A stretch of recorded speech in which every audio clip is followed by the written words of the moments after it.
رات آہستہ آہستہ زمین پر اتر رہی تھی۔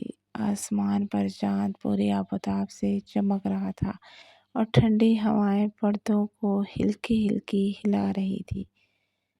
کمرے میں مدھم روشنی تھی اور گلاب کی خوشبو ہر طرف پھیلی ہوئی تھی۔ عائشہ کھڑکی کے پاس کھڑی تھی، چاند کو دیکھ رہی تھی۔ اس کے دل میں عجیب سی بے چینی تھی۔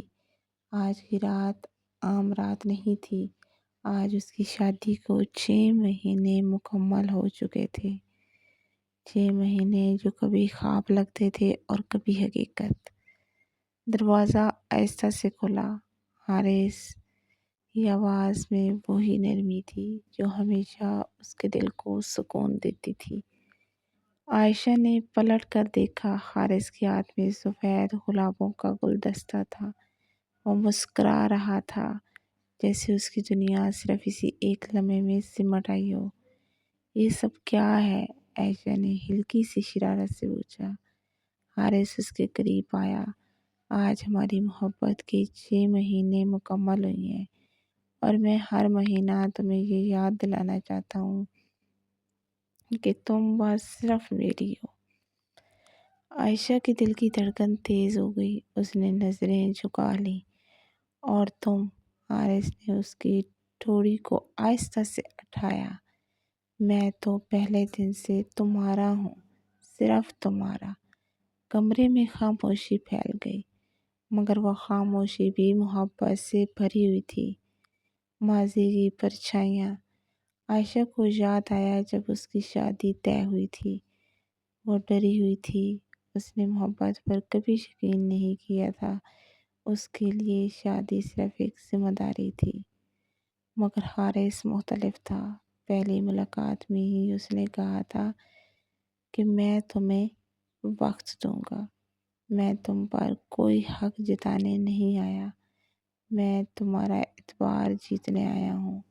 وہ جملہ عائشہ کے دل میں نقش ہو گیا تھا۔ شادی کے بعد بھی حارث نے کبھی جلدی نہیں کی۔ وہ اس کے ساتھ بیٹھتا، اس کی باتیں سنتا، اس کے خوابوں کے بارے میں پوچھتا۔ وہ اسے یہ احساس دلاتا کہ وہ صرف ایک بیوی نہیں، ایک دوست، ایک ہمراز ہے۔ اور شاید اسی لیے آج عائشہ کا دل بے اختیار کہہ رہا تھا کہ تم صرف میرے ہو۔ ایک چھوٹا سا امتحان، مگر ہر محبت کو ایک امتحان سے تو گزرنا پڑتا ہے۔ ایک دن عائشہ نے حارث کو فون پر کسی لڑکی سے ہنستے ہوئے بات کرتے سنا۔ اس کے دل میں شک کبھی اگ گیا۔ اس نے کچھ نہیں کہا مگر خاموش ہو گئی۔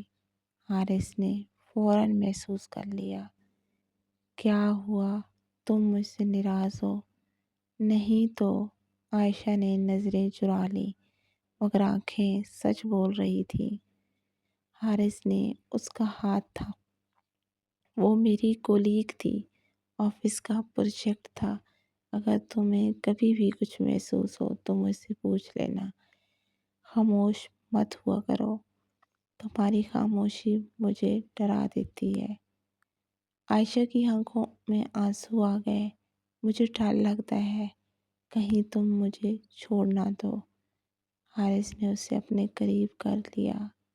میں تمہیں کبھی نہیں چھوڑوں گا کیونکہ تم بس صرف میری ہو اور میں بس صرف تمہارا ہوں۔ محبت کا اعتراف۔ 6 مہینے بعد آج وہی جملہ دوبارہ ان کے درمیان تھا۔ حارث نے کمرے کی لائٹیں بند کر دی، صرف موم بتی چل رہی تھی۔ اس نے عائشہ کا ہاتھ پکڑ کر اسے آئینے کے سامنے کھڑا کیا۔ دیکھو خود کو، تم میری زندگی کی سب سے خوبصورت حقیقت ہو، عائشہ نے دھیمی آواز میں کہا، اور تم میری سب سے بڑی دعا ہو۔ حارث نے جیب سے ایک چھوٹا سا ڈبہ نکالا جس میں ایک نازک سا لاکٹ تھا جس پر لکھا ہوا تھا فار ایور یورز۔ یہ کیا ہے؟ یہ وہ وعدہ ہے کہ ہم ہر حال میں ایک دوسرے کے رہیں گے۔ عائشہ نے لاکٹ پہنا، اس کی آنکھوں میں خوشی کے آنسو تھے۔ دل کی بات، رات گہری ہو چکی تھی، دونوں بلونکی میں بیٹھے چاند کو دیکھ رہے تھے۔ عائشہ نے سر حارث کے کندھے پر رکھ دیا۔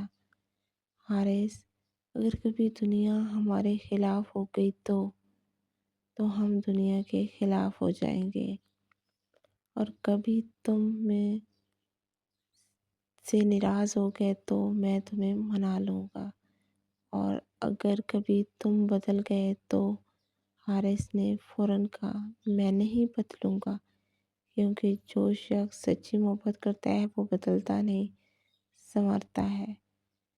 عائشہ نے دل ہی دل میں دعا کی، یہ لمحہ کبھی ختم نہ ہو۔ ایک نئی صبح، اگلی صبح سورج کی روشنی کمرے میں پھیلی تو عائشہ کی آنکھ کھلی۔ حارث اس کے لیے ناشتہ بنا رہا تھا۔ یہ سب کیا ہے؟ میری ملکہ کے لیے سرپرائز۔ وہ ہنسی، تم مجھے بگاڑ رہے ہو۔ اگر محبت بگاڑنا ہے تو میں تمہیں ہر دن بگاڑوں گا۔ دونوں نے ساتھ ناشتہ کیا۔ وہ عام سا لمحہ بھی خاص لگ رہا تھا، ہمیشہ کا ساتھ۔ سال گزرتے گئے، ان کی محبت گہری آتی گئی۔ کبھی چھوٹی موٹی لڑائی ہوتی، کبھی غلط فہمی بھی آئی، مگر ہر بار وہ ایک دوسرے کا ہاتھ تھام لیتے۔ ایک دن بارش ہو رہی تھی۔ عائشہ کھڑکی کے پاس کھڑی تھی، جیسے پہلی رات کھڑی تھی۔ حارث پیچھے سے آیا، اس کے گرد بازو لپٹ دیے۔ کیا سوچ رہی ہو؟ یہی کہ اگر تم میری زندگی میں نہ آتے تو میں تمہاری زندگی میں آ جاتا، کسی نہ کسی بہانے سے۔ وہ مسکرا دی۔ حارث، ہم، تم بس صرف میرے ہو۔ حارث نے اس کے ماتھے پر بوسہ دیا، اور تم بس صرف میری ہو۔ بارش تیز ہو گئی، مگر ان کے دلوں میں سکون تھا، کیونکہ محبت صرف الفاظ نہیں تھی، ایک یقین تھا، ایک وعدہ، ایک ساتھ۔ اور وہ جانتے تھے جب تک دل دھڑکتے رہیں گے، جب تک سانسیں چلتی رہیں گی، وہ ایک دوسرے کے ساتھ رہیں گے ہمیشہ۔